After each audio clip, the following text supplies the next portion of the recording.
ہم وہی کہیں گے جو ہمارا دین ہم کو بتاتا ہے، عمل کرو تو تمہارا بھلا ہے۔ تو انشاءاللہ العزیز یہ سلسلہ جاری رہے گا، لوگ جڑتے رہیں گے، اور یہ یہاں کرلا کی جو جماعت رضائے مصطفیٰ کی شاخ ہے اس کا کارنامہ ہے۔ اور الحمدللہ ادھر کچھ سالوں سے جماعت رضائے مصطفیٰ نے ترقی کی ہے، ورنہ یہ جماعت رضائے مصطفیٰ تو بالکل ختم ہو چکی تھی۔ نام بھی ہم نے تو بچپن میں نام بھی نہیں سنا تھا۔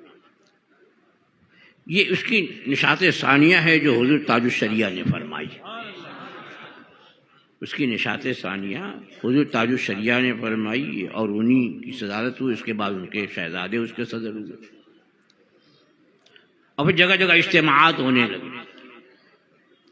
ورنہ دیکھا جائے تو ہندوستان میں سب سے قدیم جو جماعت ہے وہ جماعت رضائے مصطفیٰ ہے، کہ اعلیٰ حضرت فاضل بریلوی قدس سرہ العزیز نے اپنے وصال مبارک سے 1 سال پہلے یہ جماعت قائم فرمائی تھی اعلیٰ حضرت نے، اور اس کا نام رکھا جماعت رضائے مصطفیٰ۔ یعنی کام جو ہوگا مصطفیٰ کی رضا کے لیے ہوگا، دکھاوے کے لیے نہیں، نام و نمود کے لیے نہیں۔ اور پہلے اس میں علماء ہی صرف ممبر ہوتے تھے، بڑے بڑے علماء اس کے ممبر ہوئے، صدر ہوئے۔ سرکار مفتی اعظم رضی اللہ تعالیٰ عنہ اس کے صدر ہوئے۔ ممبران میں بہت سارے علماء اس زمانے میں جڑتے رہے، اور اس زمانے میں علماء کام کرتے تھے ایک جگہ بیٹھ کر کے صرف فرمان نہیں جاری کرتے۔ خود سرکار مفتی اعظم اس زمانے میں جب یہ تقسیم ہند کا موقع، تو تقسیم ہند کی وجہ سے مسلمان تو یوں ہی بڑا پریشان تھا، اس پر نظر تھی۔ اور اس دور میں آپ نے سنا ہوگا شدھی کی تحریک چلی تھی۔ شدھ ہندی لفظ ہے، شدھ مانے پاک ہونا، تو شدھی کرن یعنی پاک کرنے کی تحریک، معاذ اللہ۔ تو ان لوگوں کا کہنا یہ تھا کہ یہ ہندوستان میں جتنے مسلمان ہیں ان سب کے آباء و اجداد جو ہیں وہ سب ہندو تھے، اور یہ ہندو سے مسلمان ہوئے، تو معاذ اللہ ثم معاذ اللہ، تو مسلمان ہو کر یہ لوگ ناپاک ہو گئے۔ اپنے باپ دادا کا دین جو پرانا تھا وہ چھوڑ کر کے یہ لوگ مسلمان ہو گئے، اور مسلمان ہونے کی وجہ سے ناپاک ہو گئے۔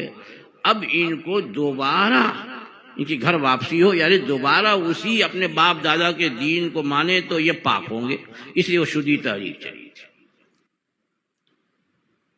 اس موقع پر سرکار مفتی اعظم نے اگر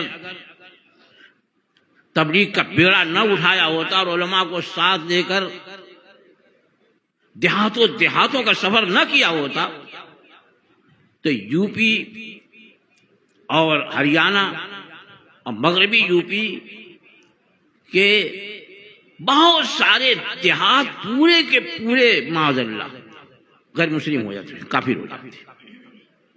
یہ تو حضور مفتی اعظم ہند اس بڑھاپے میں بھی وہ شباب، خود ہمارے اکابر فرماتے ہیں، ہم لوگ بھی ساتھ تھے سرکار مفتی اعظم کے، میں اپنے بارے میں ہمارے اکابر کے بارے میں، حضرت کو معلوم ہو جاتا کہ شردانند جو ہے فلاں علاقہ بہت چربدوان تھا، وہ کافر، فلاں علاقے میں تبلیغ کرنے پہنچا ہے لوگوں کو، اور جاتا اور ایسی لچھدار بات کرتا کہ دیہاتی مسلمان، ارے آج شہر کے مسلمان جو ہیں وہ صحیح دین نہیں جانتے، وہ تو اس زمانے کے دیہات کے مسلمان تھے۔ تو بہت زیادہ یہ افراط وہاں پہنچ جاتے، لے کے جاتے اور تبلیغ فرماتے، اس کا جواب دیتے۔ یہ جماعت رضائے مصطفیٰ کے پرچم تلے ہوتا رہا۔ پھر ایک زمانہ آیا، پتہ نہیں کیا بات ہوئی کہ یہ جماعت تعطل کا شکار ہو گئی، لیکن الحمدللہ اب جیسا کہ ابھی آپ نے ہمارے محب گرامی ہے علامہ اختر رضا مفتی اختر رضا صاحب سے سنا کہ ادھر چند سالوں یا چند مہینوں سے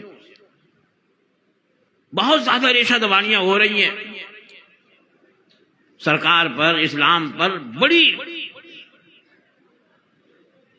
بری طریقے سے کیچڑ اچھالے جا رہے ہیں.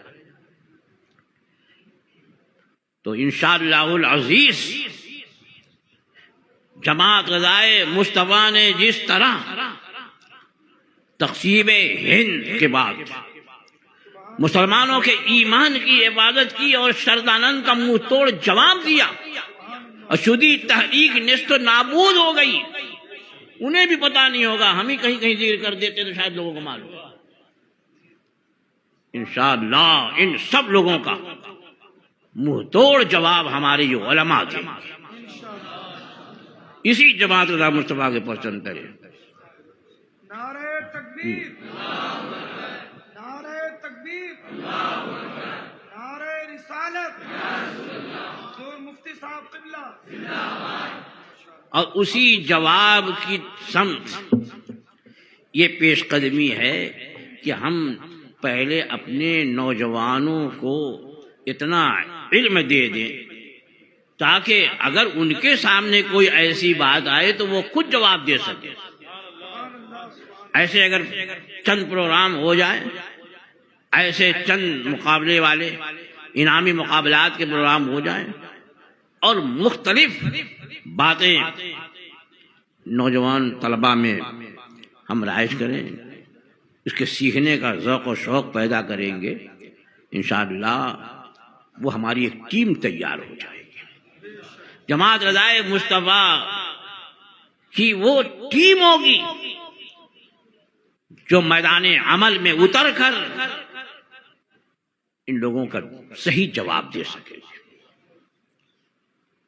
اور اس سے پہلے یہ منہ بند کرنے والے نہیں ہیں.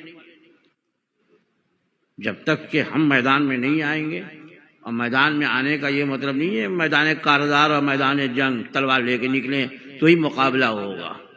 وقت کے لحاظ سے مقابلے کی صورتیں بدلتی ہے. اب ان کا بہترین جواب جو ہے وہ صحیح علم کی تلوار سے. کیا اللہ نے فرمایا نا، کل کے رضا ہے خنجری خونخوار برقبار. اپنے قلم ہی کے بارے میں فرمایا نا، وہ جواب دیا ان کا. سارے باطل فرقوں کا اعلیٰ جواب دیا، کل کے رضا ہے خنجری خونخوار برقبار، آدھا سے کہہ دو خیر منائیں نہ شر کریں. دوسری نے فرمایا یہ رضا کے نیزے کی مار ہے. وہ نیزہ کون؟ وہی قلم. ہاں، وہاں نیزہ لے کر اعلیٰ حضرت نے کبھی ہاتھ میں نیزہ لیا نہیں ہوگا. کون سا نیزہ لیا تھا؟ قلم والا نیزہ. تو فرمایا یہ رضا کے نیزے کی مار ہے کہ عدو کے سینے میں غار ہے، کسے چارہ جوئی کا وار ہے کہ یہ وار وار سے پار ہے. تو انشاءاللہ العزیز اب ہمارا نیزہ، ہماری تلوار، ہمارا قلم اور ہمارے جوان جیسے اس مقابلے میں انہوں نے حصہ لیا، آئندہ بھی اس طرح کے مقابلے ہوتے رہیں گے، وہ حصہ لیتے رہیں.